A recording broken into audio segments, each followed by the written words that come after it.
Hello दोस्तों, स्वागत है आप सभी का वैल्यू इन्वेस्टर यूट्यूब चैनल के ऊपर। इस वीडियो के अंदर बात करेंगे अदानी पावर लिमिटेड के ऊपर। अब देखिए, आप सभी को पता होगा कि अदानी पावर और बांग्लादेश के बीच में एक पावर परचेस अग्रीमेंट साइन हुआ था, जिसमें यहाँ पर अदानी ग्रुप ने झारखंड के अंदर एक स्पेसिफिक प्लांट क्रिएट किया था कि वहाँ से पावर जाएगा कहाँ पर, बांग्लादेश में। अब यहाँ पर अदानी पावर लिमिटेड और बांग्लादेश पावर डिस्ट्रीब्यूशन कंपनी के बीच में एक डिस्प्यूट है। अब डिस्प्यूट क्या है वो समझिए। डिस्प्यूट बड़ा सिंपल है। अदानी पावर ये कहता है कि हम जो कोल यूज करेंगे एनर्जी को जनरेट करने के लिए, वो हम डिसाइड करेंगे कोल के prices base on Australia, base on Indonesia. यहां पर एक इंडेक्स होता है जिसको कहते हैं कोल प्राइस इंडेक्स। इस बेसिस पे यहां पर हम क्या करेंगे, कोल के प्राइस को डिसाइड करेंगे। लेकिन यहाँ पर जो बांग्लादेश पावर डिस्ट्रीब्यूशन कंपनी है उसका क्या टेक है, उसका ये टेक है कि यहाँ पर आप करंट प्राइस जो चल रहा है उसके बेसिस पे यहाँ पर इंडेक्स में आप क्या करो, डिसाइड करो कि कोल के प्राइस कितने होंगे। सो यहाँ पर एक करंट वाला है और यहाँ पर है कि ऑस्ट्रेलिया और इंडोनेशिया के जो भी कोल के प्राइसेस होंगे, जो इंडेक्स कहेगा वही हम आपसे चार्ज करेंगे।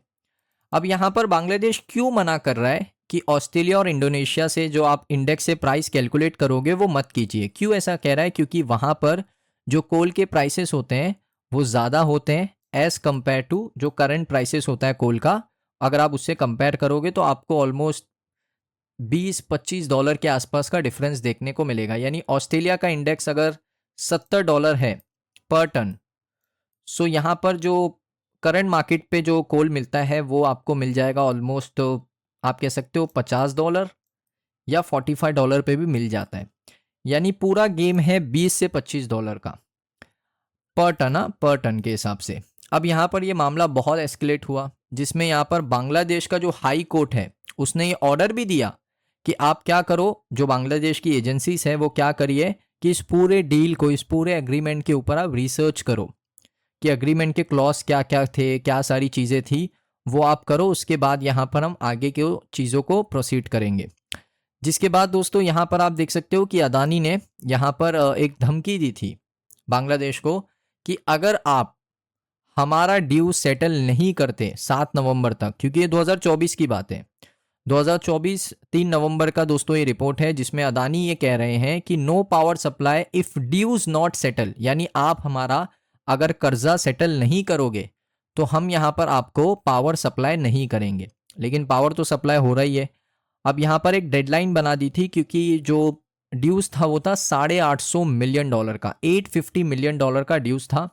अब यहाँ पर ये सारी चीज़ें होने के बाद अदानी का जो अभी दोस्तों फैसला ये है, क्योंकि बांग्लादेश में अदानी को लगता है कि न्याय नहीं मिलेगा और बांग्लादेश चाहता है कि इंडियन कोर्ट भी इसमें न्याय नहीं दिला सकती है, तो एक न्यूट्रल दोस्तों यहाँ पर कोर्ट चाहिए, जो यहाँ पर हो सकता है इंटरनेशनल कोर्ट।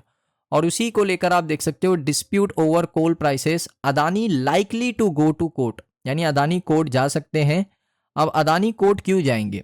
अदानी यहाँ पर कोर्ट इसीलिए जा रहे हैं क्योंकि उनको चाहिए न्याय, जो यहाँ पर बांग्लादेश नहीं दे सकता है। और बांग्लादेश इंडियन कोर्ट के ऊपर भी विश्वास नहीं करता है, क्योंकि वो उनकी इंडियन कंपनी के फेवर में ही हो सकता है, इसी वजह से।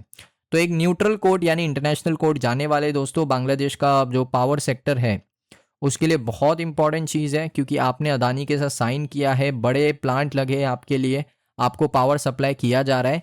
लेकिन अब ये पूरा मामला लीगली हो चुका है।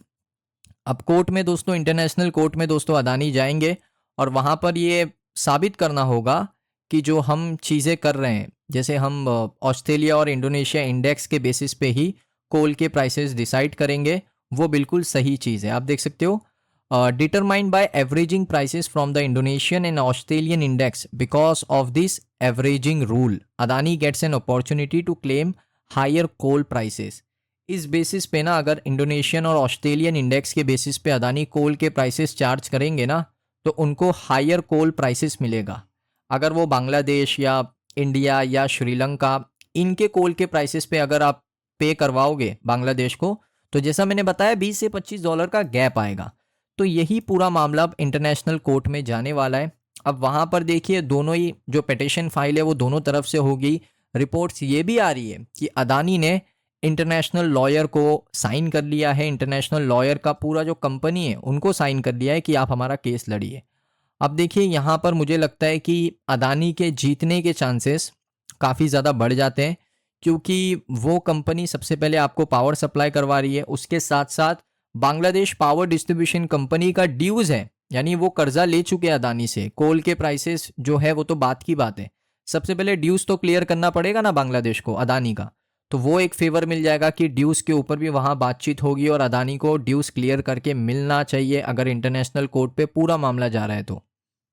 उसके बाद कोल के प्राइसेस पे मुझे लगता है कि जो इंटरनेशनल कोर्ट है वो कोई बीच का रास्ता यहाँ पर क्या करेगा, निकालेगा, क्योंकि ये डील काफ़ी बड़ी है, 20-25 सालों का पावर परचेस अग्रीमेंट है। कोल प्राइसेस दोस्तों मैं आपको बता दूं, ऑस्ट्रेलियन न्यू कैसल इंडेक्स के बेसिस पे जज होगा और इंडोनेशियन इंडेक्स के बेसिस पे जज होगा। सो इनसाइडर की तरफ से ये खबर है कि कोल यहाँ पर जो परचेस किया जाता है वो कम प्राइसेस पे किया जाता है, लेकिन इंडेक्स पे जब कोल लिस्ट किया जाता है तो वो हायर प्राइसेस पे किया जाता है। एग्जाम्पल मैं आपको बता दूं, एक पायरा पावर प्लांट है जो कि बांग्लादेश चाइना का इनिशिएटिव है, 1320 मेगावाट का प्लांट है। वो यहाँ पर एक स्पेशल डिस्काउंटेड रेट में उनको कोल मिलता है, लेकिन यहाँ पर ऐसे डिस्काउंट अदानी को नहीं मिलते। अदानी को यहाँ पर कोल का जो कॉस्ट है वो ज़्यादा पे करना पड़ता है और इलेक्ट्रिसिटी फिर एक्सपेंसिव हो जाती है। सो यहाँ पर आप पूरी डील समझिए, अदानी यहाँ पर जो हायर चार्ज करेंगे वो इस वजह से करेंगे क्योंकि उनको एक्सपेंसिव कोल मिल रहा है। जो चाइना को कोल मिलता है, जो बांग्लादेश को चाइना भी इलेक्ट्रिसिटी प्रोवाइड करता है, जो चाइना को कोल मिलता है वो बहुत ही सस्ता मिलता है, चीप रेट पे मिलता है चाइना को। तो चाइना इस बेसिस पे यहाँ पर कोल के प्राइस जज करता है। लेकिन यहाँ पर अदानी क्यों एक्सपेंसिव ले रहे हैं, क्योंकि अदानी को कोल ही एक्सपेंसिव मिलता है, सिंपल सी बात है। लेकिन फिर भी यहाँ पर बांग्लादेश का ये कहना है कि आप हमें सस्ता कोल दीजिए। तो अदानी ये कह रहे हैं कि मुझे जब इतना महंगा मिल रहा है तो मैं आपको सस्ता कैसे दूँ, मैं अपनी कंपनी का लॉस कैसे करवाऊँ अदानी पावर का। तो ये पूरा मामला है और मुझे लगता है जो न्याय है, जो सच है, वो डेफिनेटली इंटरनेशनल कोर्ट में मिलना चाहिए अदानी ग्रुप को, क्योंकि अदानी ने अपने स्टेटमेंट में यही कहा कि आप देखिए जो कोल है, ये जो प्लांट है बांग्लादेश चाइना का एक प्लांट है जिसका नाम है, जॉइंटली इन्होंने बनाया है, पायरा पावर प्लांट। ये जो प्लांट है इसमें एक स्पेशल डिस्काउंटेड रेट्स में बांग्लादेश को कोल मिलता है और ये जो स्पेशल डिस्काउंट है ये अदानी को नहीं मिलता, इसीलिए अदानी को बहुत ही एक्सपेंसिव वे में कोल कॉस्ट पड़ता है, समझ रहे हो।